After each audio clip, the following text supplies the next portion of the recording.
everyone, this is Eliezer Finehas and you're watching Eliezer Educational Academy। तो हम series start किए हुए हैं अपने फर्स्ट ईयर बायोलॉजी के जो न्यू बुक के अकॉर्डिंग जो MCQs आने वाले हैं उसकी हमने सीरीज़ स्टार्ट की हुई है। तो उसी सीरीज़ को आगे बढ़ाते हुए आज जो है वीडियो चैनल पर अपलोड हो रही है of chapter number 3 cell structure and function की। तो जो चैप्टर नंबर 1 है biological molecules and chapter number 2 enzymes, उन दोनों चैप्टर्स के MCQs की वीडियो चैनल पर ऑलरेडी अपलोडेड हैं। तो आप चैनल पर जाकर प्लेलिस्ट बनी हुई है first year biology Sindh board most important MCQ Sindh board के नाम से।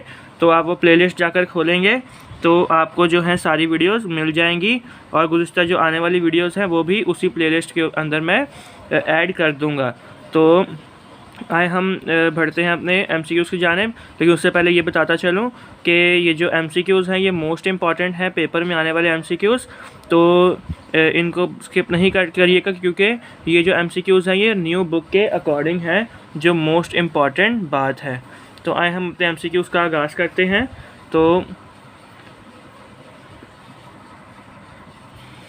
MCQ number 1, which is not a membrane bounded cell organelle.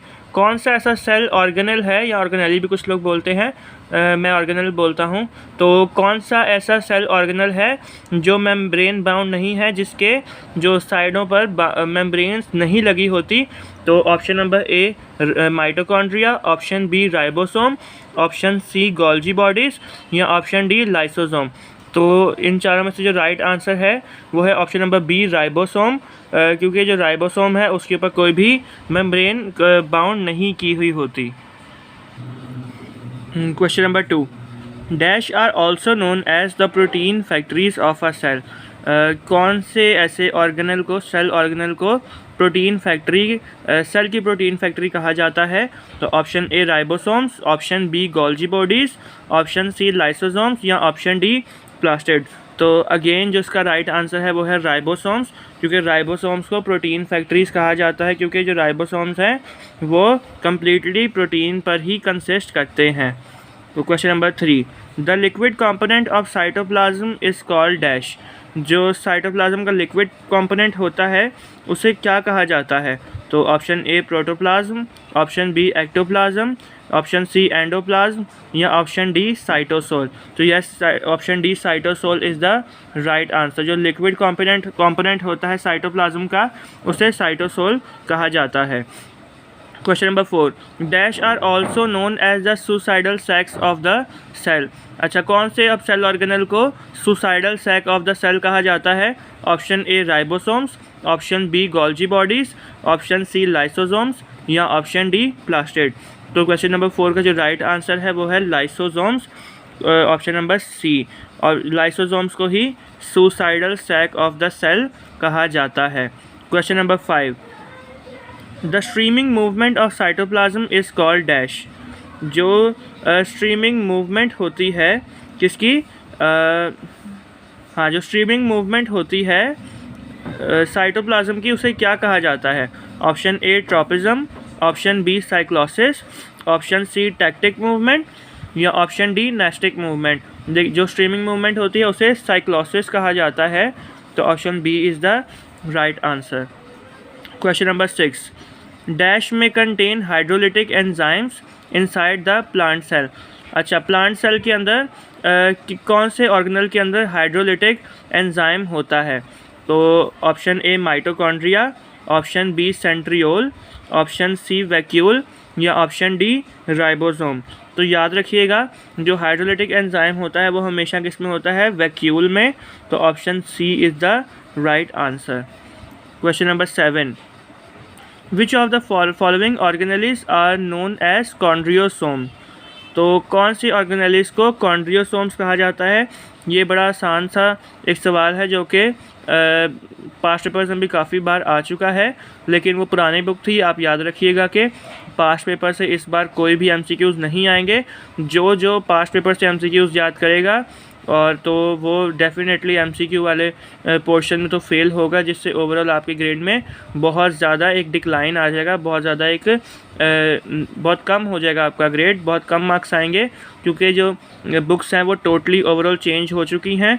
तो पास्ट पेपर से याद करने का कोई भी फ़ायदा नहीं है। तो आप ये जो वीडियो है मेरी, जो मैं सीरीज़ एक चलाई हुई है, ये जितने भी एमसीक्यूज़ हैं ये न्यू बुक के अकॉर्डिंग है। तो आप ये जो एमसीक्यूज़ हैं इन्हीं की तैयारी करके जाएंगे तो 100% आपके जो मार्क्स हैं वो एमसीक्यूज़ में आएंगे, और आप विदाउट एनी कन्फ्यूजन आप सारे एमसीक्यूज़ सॉल्व कर लेंगे अगर आप ये सारी जो 14 जो चैप्टर्स हैं जो एमसीक्यूज़ अपलोड होंगे, तकरीबन 5 से 6 दिन में सारे एमसीक्यूज़ सब चैप्टर्स के अपलोड हो जाएंगे, जितने भी चैप्टर्स हैं सबके हो जाएंगे। तो अगर आप ये कर लेंगे तो आप विदाउट एनी कन्फ्यूजन सारे एमसीक्यूज़ को आसानी के साथ सॉल्व कर लेंगे, दिस इज़ माय गारंटी, क्योंकि ये जितने भी एमसीक्यूज़ हैं ये न्यू बुक के अकॉर्डिंग है और बुक से ही बनाए गए हैं।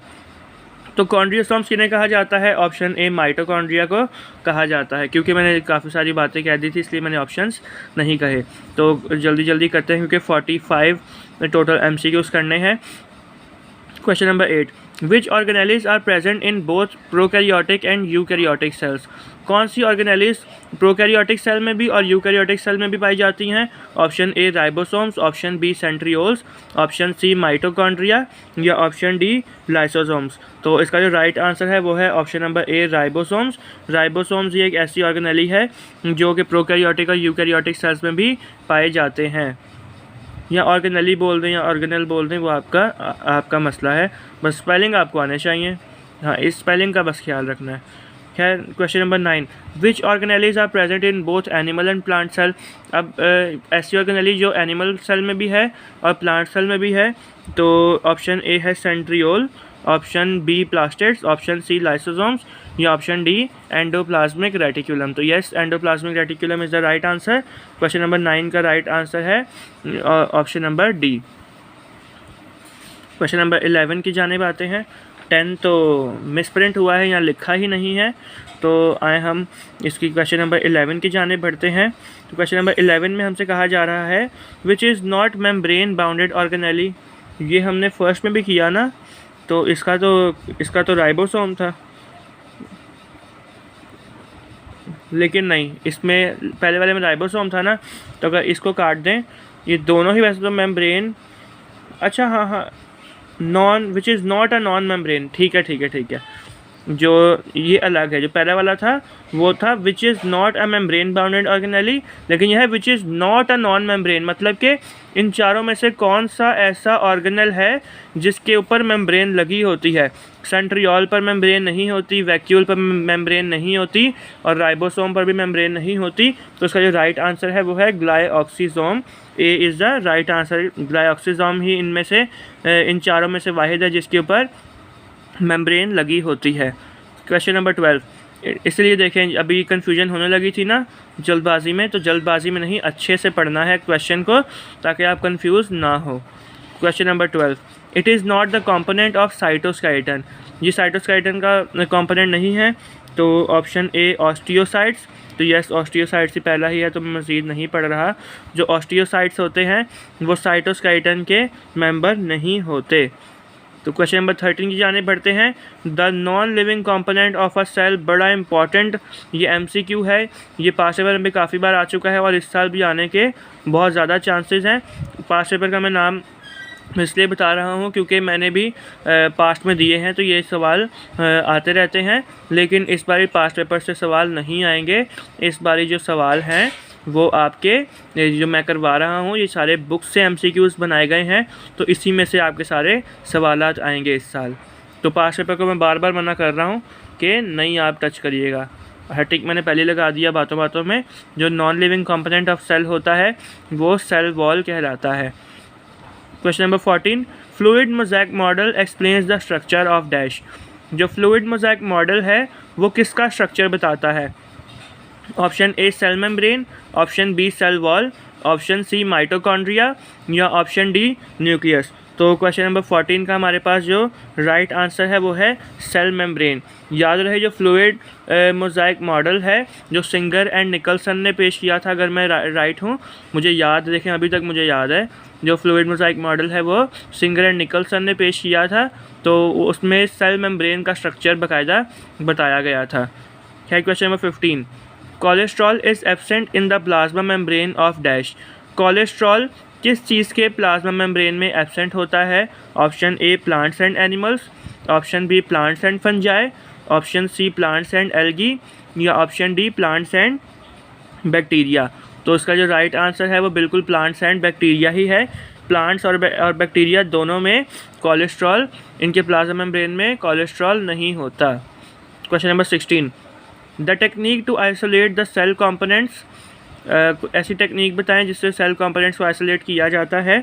तो option A fractionation, option B fragmentation, option C condensation, या ऑप्शन डी सेंट्रीफ्यूगेशन। तो इसका जो राइट आंसर है, इसका राइट आंसर है fractionation, option A. Question number 17 की जाने बढ़ते हैं। The power of a microscope to separate the adjacent objects is called. Option A magnification, option B resolution, fractionation या इल्यूमिनेशन। तो इसका जो राइट आंसर है वो है resolution is the right answer. Question number 18, the microscopes are mainly classified on the basis of dash. Microscopes किस basis पर classify किए जाते हैं? Option A magnification, option B resolution, same चारों ऑप्शंस हैं। तो उसका जो राइट आंसर है वो इल्यूमिनेशन है। जो माइक्रोस्कोप्स होते हैं उन्हें इल्यूमिनेशन की बेस पर क्लासिफाई किया जाता है। Question number 19, what is the advantage of a light microscope on electron microscope. अच्छा, बोलते हैं लाइट माइक्रोस्कोप ज़्यादा अच्छा होता है इलेक्ट्रॉन माइक्रोस्कोप। तो इसमें क्या होता है, ऐसा क्यों बोलते हैं? तो option A it has low magnification, option B it has weak resolution, option C it forms colourful image, या option D ordinary light is used in it. तो इसका जो राइट आंसर है वो है इट फॉर्म्स कलरफुल इमेज। इसलिए जो light microscope है उसको इलेक्ट्रॉन माइक्रोस्कोप के ज़्यादा जो है वो अहमियत दी जाती है, क्योंकि ये कलरफुल इमेज को फॉर्म करता है। लाइट माइक्रोस्कोप से देखें, नाम से जाहिर है ना कि कलरफुल इमेज फॉर्म करना। Question number 20, the best tool for cytological studies is. Cytological study के लिए सबसे बेस्ट टूल कौन सा होता है? Option A X-ray microscope, option B electron microscope, option C centrifuge machine, या ऑप्शन डी लाइट माइक्रोस्कोप। तो हमेशा याद रखिएगा कि जो साइटोलॉजिकल स्टडी है उसके लिए जो बेस्ट टूल होता है वो होता है एक्सरे माइक्रोस्कोप। तो option A is the right answer of question 20। तो 20 सवालात हम कर चुके हैं, अभी 25 सवालात और करने हैं। अभी तो बहुत सारे सवालात हैं, लेकिन जिनको पढ़ाई से लगन होता है तो वो ऐसे बिल्कुल भी एग्जॉस्ट नहीं होते और वो बड़े इंटरेस्ट के साथ ये सारी चीज़ें सुन रहे होते हैं। आपको पता है कि जब हम MCQ सुनते हैं तो हमें आधे से ज़्यादा तो याद हो जाते हैं सुनने से ही। तो अगर आप सुनेंगे ना, अगर आप दिल लगा के आप अभी पूरा लेक्चर ले रहे हैं, आप आज़मा लें, आप दिल लगा के लेक्चर्स लेंगे ना, तो जब आप नेक्स्ट टाइम आप देखेंगे तो आप पहले मेरे से पहले बता देंगे कि इसका ये आंसर है। 100% I am sure. Question number 21 की जाने बढ़ते हैं। Lignin may be present in dash. Lignin किस चीज़ में प्रेजेंट होता है? तो option A cell membrane, secondary wall, primary wall, या मिडल लैमेला में। तो जो होता है लिग्निन होता है वो सेकेंडरी वॉल में प्रेजेंट होता है। Option B is the right answer. Question number 22, the most abundant type of lipid in plasma membrane is. अच्छा, तो सबसे जो ज़्यादा लिपिड कौन सी किस्म का पाया जाता है प्लाज्मा मेम्ब्रेन में? तो हमारे पास 4 ऑप्शंस हैं। Option A phospholipid, option B glycolipid, option C cholesterol, या option D sterol.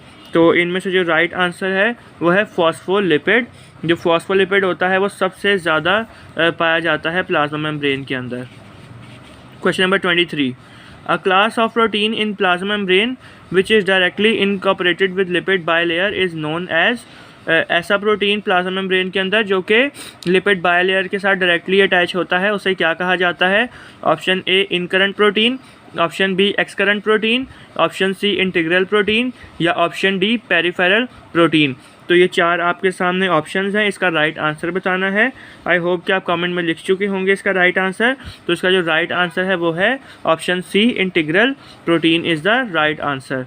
Question number 24, question number 24 में है a type of protein in plasma membrane which is located outside the lipid bilayer is called. पहला तो ये था ना कि lipid bilayer के अंदर पाया जाता है, अब जो लिपिड बाइलेयर के बाहर जो प्रोटीन पाया जाता है उसे क्या कहते हैं, तो उसे मैं वगैरह ऑप्शंस पढ़े बता रहा हूँ, उसे कहते हैं हम लोग पेरिफेरल प्रोटीन। हमेशा याद रखिएगा ये देखें एक जैसे बिल्कुल एक जैसे सवालात हैं। अगर पूछा जाए कि लिपिड बाइलेयर के अंदर जो प्रोटीन है वो इंटीग्रल है और जो लिपिड बाइलेयर के बाहर जो है आउटसाइड है प्रोटीन वो कौन सा है, वो है peripheral protein. Question number 25, what is a polysome. Polysome क्या होता है, तो option A a chain of mitochondria, option B a chain of ribosomes, option C a network of endoplasmic reticulum या option D a network of chromatin fibres. तो a chain of ribosomes को कहा जाता है पॉलीसोम। वो सोम से आप देख सकते हैं इसके एंड में सोम आ रहा है, उसके एंड में भी सोम आ रहा है, तो इसलिए ये आप एक तरह का तुक्का भी लगा सकते हैं, रट्टा भी लगा सकते हैं कि पॉलीसोम क्या होता है, ग्रुप ऑफ या चेन ऑफ राइबोसोम्स कहलाता है। Question number 26, what is the chromosomal number of corn. Corn जो होता है भुट्टा जो हम लोग खरीदते हैं उसके अंदर कितने क्रोमोसोम्स होते हैं, बड़ा इंटरेस्टिंग क्वेश्चन है। ऑप्शंस पढ़ते हैं इसके, ऑप्शन ए 20, ऑप्शन बी 80, 46 या 8। तो 4 ऑप्शंस आपके सामने हैं, तो इसका जो राइट आंसर है वो है 20। जो एक कॉर्न होती है या भुट्टा जिसको हम लोग बोलते हैं उसके अंदर 20 जो है क्रोमोसोम्स होते हैं। Question number 27, the attachment of the 2 सब units of a ribosome is controlled by the presence of dash ion concentration. तो इसका जो राइट आंसर है वो है Mg+2। Mg++ या +2 एक ही बात होती है। Question number 28, the basic protein subunit of an intermediate filament is dash. जो बेसिक प्रोटीन सब यूनिट है इंटरमीडिएट फिलामेंट का उसे क्या कहा जाता है, option A vimentin, option B tubulin, option C actin या ऑप्शन डी फिब्रिनोजन। तो क्वेश्चन नंबर 28 का राइट आंसर है हमारे पास vimentin is the right answer. Question number 29, a leucoplast that store starch is called. ऐसा ल्यूकोप्लास्ट जो starch को store करता है वो क्या कहलाता है, क्लोरोप्लास्ट बिल्कुल भी नहीं, option B amyloplast, option C chromoplast या ऑप्शन डी प्लास्टिड। तो इसमें से जो राइट आंसर है वो हमारे पास है एमाइलोप्लास्ट। देखें ल्यूकोप्लास्ट कौन सा होता है, कलरलेस, क्लोरो कौन सा होता है ग्रीन कलर का जो होता है, क्रोमो जो होता है जो कलरफुल होता है, तो ये दो तो वैसे ही निकल गए ना। तो प्लास्टिड तो क्योंकि ये प्लास्टिड की ही एग्जांपल्स हैं ये तीनों, तो ये भी नहीं हो सकता, ये तीनों नहीं हो सकते, तो एक जो लास्ट हमारे पास बच गया वो कौन सा है, एमाइलोप्लास्ट। तो ऐसे भी जो ऑप्शंस हैं उनको कैंसिल करके भी आंसर लाया जा सकता है, लेकिन उसके लिए आपको आपकी नॉलेज का होना बहुत ज़्यादा ज़रूरी है। ठीक है, अब हम नेक्स्ट पेज पे चलते हैं क्वेश्चन नंबर 30 की जानिब। The transport of molecules across the plasma membrane which does not require energy is called. अच्छा, ऐसी ट्रांसपोर्ट मॉलिक्यूल्स की जिसको एनर्जी नहीं चाहिए होती उसे क्या कहा जाता है, option A passive transport, option B osmosis, option C diffusion या ऑप्शन डी एक्टिव ट्रांसपोर्ट। तो ऐसी ट्रांसपोर्ट जिसको एनर्जी नहीं चाहिए होती तो वो कहलाती है passive transport. Option A is the right answer. Question number 31, dash is an energy required process. अच्छा, पहला क्या हो गया जिसमें एनर्जी की ज़रूरत नहीं होती, और सेकंड वाले में क्या है जिसमें एनर्जी की ज़रूरत होती है, तो जाहिर सी बात है उसका उल्टा हो जाएगा भाई, जिसको एनर्जी चाहिए वो एक्टिव और जिसको एनर्जी नहीं चाहिए वो passive transport. Question number 32, WBCs या white blood cells kill the pathogen by a process which is known as dash.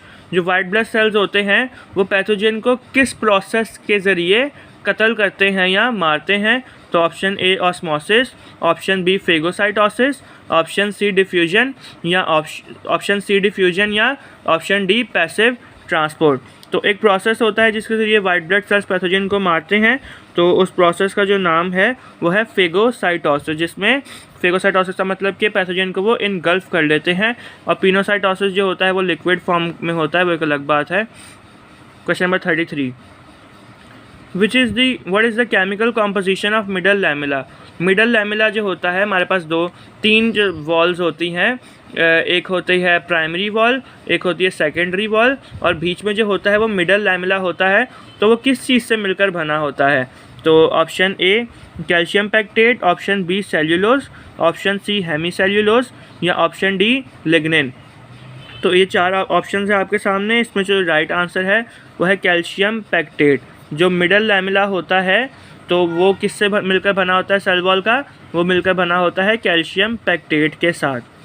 Question number 34, a typical chromosome consist of 2 arms which are known as. ऐसा chromosome जिसके 2 arms होते हैं, 2 हाथ होते हैं, तो उसे क्या कहा जाता है? तो उसे कहा जाता है क्रोमैटिड्स। क्रोमैटिड्स कहा जाता है। तो option A is the right answer. मज़ीद आगे बढ़ते हैं। ड्यूरेशन बहुत ज़्यादा हो गई है तो मैं जल्दी इनको कवर करूँगा। Option number 35। मुझे उम्मीद है कि आप इन्जॉय कर रहे होंगे। जो पढ़ने वाले बच्चे हैं वो उनको फ़र्क नहीं पड़ता कि ड्यूरेशन जितनी मर्ज़ी ज़्यादा हो जाए। दरअसल देखिए, बात अच्छे से डिटेल में मैं एक MCQ को बड़े डिटेल में समझाता हूँ। मैं आपसे गारंटी देता हूँ कि अगर आप ये जो मेरा लेक्चर है वो अच्छे से सुन लेते हैं ना, अपने पूरा दिल लगा के सुनेंगे फुल ध्यान से, तो 100% आपको आधे से ज़्यादा जो MCQs हैं वो सुन के ही याद हो जाएंगे। मैं इसलिए ज़्यादा डिटेल में समझाता हूँ ताकि जो अच्छे से जो बच्चे हैं वो याद कर लें। Question number 35, the chromosomes having terminal centromere are called. Chromosomes जिनके पास टर्मिनल सेंट्रोमेयर होता है उन्हें क्या कहते हैं?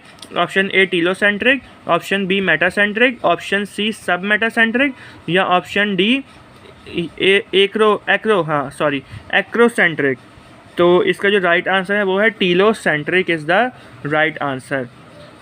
Question number 36, the incomplete partitions inside the mitochondrion are called. अच्छा, माइटोकॉन्ड्रिया के दरमियान इनकम्प्लीट पार्टीशंस होती हैं, उन्हें क्या कहा जाता है? Option A cristae, option B cisterna, option C matrix, या ऑप्शन डी सेप्टम। तो क्वेश्चन नंबर 36 का हमारे पास जो राइट आंसर है वो है cristae is the right answer. जो इनकम्प्लीट पार्टीशंस होती हैं उन्हें क्रिस्टी कहा जाता है। Question number 37, dash stores and releases Ca+2 ions in a cell. कौन सा ऐसा ऑर्गेनल है, सेल ऑर्गेनल है, जो कैल्शियम को रिलीज़ भी करता है और स्टोर भी करता है सेल के अंदर? तो ये 4 आपके पास ऑप्शंस हैं, माइटोकॉन्ड्रिया, गोल्जी कॉम्प्लेक्स, लाइसोसोम, या एंडोप्लाज्मिक रेटिकुलम, जिसको शॉर्ट फॉर्म में ER भी कहा जाता है, कैपिटल ER। तो इसका जो राइट आंसर है हमारे पास वो है endoplasmic reticulum. Endoplasmic reticulum calcium को स्टोर भी करता है और रिलीज़ भी करता है। क्वेश्चन नंबर 38, डैश इज़ या आर ग्लाइकोजन स्टोरिंग सेल्स। तो कौन से ऐसे सेल हैं जो कि ग्लाइकोजन को स्टोर करते हैं? तो option A liver, option B muscles, option C brain, या option D both A and B, या मतलब बोथ लिवर एंड मसल्स। तो जो बोथ लिवर एंड मसल्स हैं वो ग्लाइकोजन को स्टोर करते हैं। तो option D is the right answer. अब बढ़ते हैं नेक्स्ट क्वेश्चन की जानिब। 39 ऑलमोस्ट हमारे कंप्लीट होने वाले हैं। टोटल 45 या 46 हैं MCQs। Question number 39, dash are the site of aerobic respiration. थोड़ा सा मैं और जूम कर देता हूँ, आई होप कि नाउ अब और भी ज़्यादा क्लियर होगा। ठीक है। Question number 39, dash are the site of aerobic respiration in a cell. Option A mitochondria, Golgi apparatus, Golgi complex, lysosomes, या डी माइक्रो बॉडीज़। तो उसका जो राइट आंसर है वो है माइटोकॉन्ड्रिया। माइटोकॉन्ड्रिया जो होती हैं वो एरोबिक रेस्पिरेशन की साइट होती हैं। Question number 40, the cell organelle having its own DNA। ऐसा सेल ऑर्गेनल जिसका अपना DNA होता है। तो ये तो भाई पढ़ने की ज़रूरत ही नहीं है, क्योंकि इसका भी राइट आंसर जो है माइटोकॉन्ड्रिया, इसका अपना DNA होता है, इसलिए ये साइट ऑफ एरोबिक रेस्पिरेशन भी कहा जाता है। मुझे उम्मीद है कि आप लोगों को पहले इसका आंसर पता होगा। जितने भी पढ़ने वाले बच्चे हैं उनको इसका लाजमी आंसर पता होना चाहिए। Question number 41, dash is an energy rich compound which provides energy to the living cell. Dash जो है, जो हमें खाली जगह पुर करनी है, एनर्जी रिच कंपाउंड है और एनर्जी प्रोवाइड करता है लिविंग सेल को। कौन सा ऐसा मॉलिक्यूल या कौन सा ऐसा कंपाउंड? ATP, NaCl, NADH या NADPH। तो ATP जो है एडिनो ट्राइफॉस्फेट जो है एडेनाइन ट्राइफॉस्फेट, ये जो है ये एनर्जी रिच कंपाउंड है और लिविंग सेल को एनर्जी प्रोवाइड करता है। Question number 42, the lysosomal storage diseases are cause due to the deficiency of a hormone which is known as. जो लाइसोसोमल स्टोरेज डिजीजेज है ना, ये एक हार्मोन होता है, उसकी डेफिशिएंसी से कॉज होती हैं लाइसोसोमल स्टोरेज डिजीजेस। तो वो डिज़ीज़ का जो किस चीज़, उस हार्मोन का क्या नाम है जिसकी डेफिशिएंसी से ये डिज़ीज़ कॉज होती है? तो option A amylase, option B glucosidase, option C catalase या ऑप्शन डी सक्रेज। तो उसका राइट आंसर है हमारे पास glucosidase is the right answer. Glucosidase की डेफिशिएंसी की वजह से लाइसोसोमल स्टोरेज डिजीज़ का सामना करना पड़ता है। Question number 43, dash are the flat sacs inside the chloroplast. Chloroplast के अंदर जो फ्लैट सैक्स होते हैं वो कौन से होते हैं? Option A cristae, option B cisterna, option C thylakoids या ऑप्शन डी ग्रेना। तो याद रहे इसका जो आंसर है वो है थाइलाकॉइड्स। थाइलाकॉइड जो होते हैं फ्लैट सैक्स होते हैं, बॉक्स लाइक छोटे छोटे रेक्टेंगुलर लाइक जो थाइलाकॉइड्स होते हैं सैक्स होते हैं क्लोरोप्लास्ट के अंदर। Question number 44, the fluid inside the vacuole of a plant cell is known as. जो वैक्यूल के अंदर फ्लूइड होता है उसे क्या कहा जाता है? वो कहलाया जाता है सेल सैप।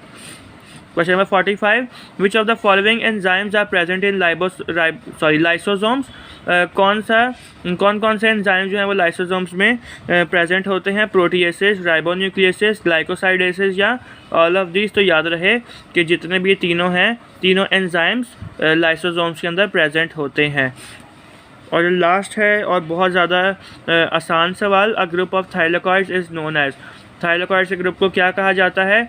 वेरी इजी, और जो कमेंट में बता देगा इसका आंसर, क्वेश्चन नंबर 46 का आंसर, तो मैं उसको मान जाऊँगा कि वाकई वो बहुत ज़्यादा एक पढ़ने वाला स्टूडेंट है जिसने इसका सवाल मेरे सवाल आंसर बताने से पहले जिसने कमेंट कर दिया।